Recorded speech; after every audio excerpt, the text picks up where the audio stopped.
ما في حدا إلا بنخ. مين ما كان يكون مهما كبر رأسه بنخ قدام الأخضر الحلو. المصاري هي حاكمة الكرة الأرضية، في طائفية وفي مذهبية وفي فساد وفي رشاوي وفي دفاع وفي جنس وفي شو ما بدك بالعالم فيه.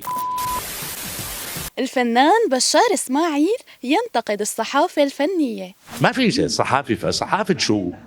يعني كانوا يسموها للصحافة صاحبة الجلالة. ليش؟ لأنه كانت تنقل الحقيقة.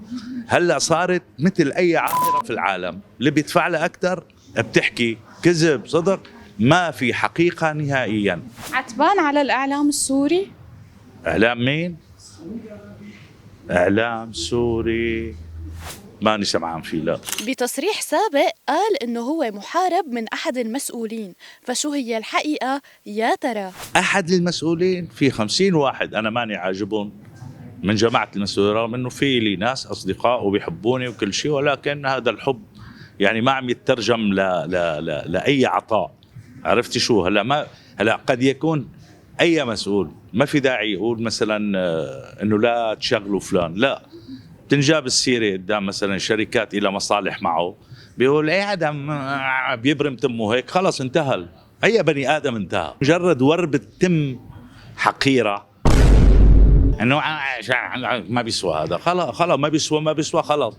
الحمد لله انا باواخر عمري انه ما رح شوف انتشار هذا الفساد الهائل. لسه لوين بدنا نوصل ما حدا بيعرف. بنموت وبنرتاح من كل شيء عم بنشوفه ومن كل شيء عم بيصير، سواء من المواطن سواء من المسؤولين الدولة. وخبرنا عن الشللية الموجودة بالوسط الفني. المخرج اللي عم يعمل مثلا بالاعمال المعربه بيقول له لمدير الانتاج سوري طبعا، بيقول له رشح لنا كم، دول بيرشح اصحابه او احبابه او اللي بيستفاد منهم. 99.99% من مدراء الانتاج اللي راحوا على دبي وعلى غير دبي كلياتهم شو بيقولوا له؟ مثلا بيجي واحد بيطلبهم بيقول له بدي فلان، بيقول له لا حاجه خلص فلان بلا فلان، انا بجيب لك فلان ب 200 ورقه.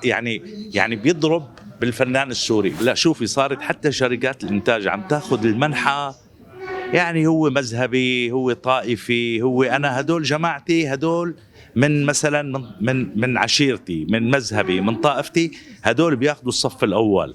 وهي كارثه كبيره على فكره بسوريا، كارثه كبيره ما حدا منتبه لها. بتلاقي مثلا كذا ممثل من لون واحد بالصف الاول، 1 2 3 بنات وشباب. فن في طائفيه وفي مذهبيه وفي فساد وفي رشاوي وفي دفاع وفي جنس وفي شو ما بدك بالعالم فيه.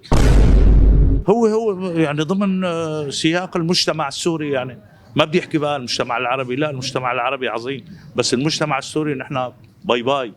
المصاري هي حاكمة الكرة الأرضية، وكل العالم مين ما كان يكون مهما كبر رأسه بنخ قدام الأخضر الحلو. ما في حدا إلا بنخ.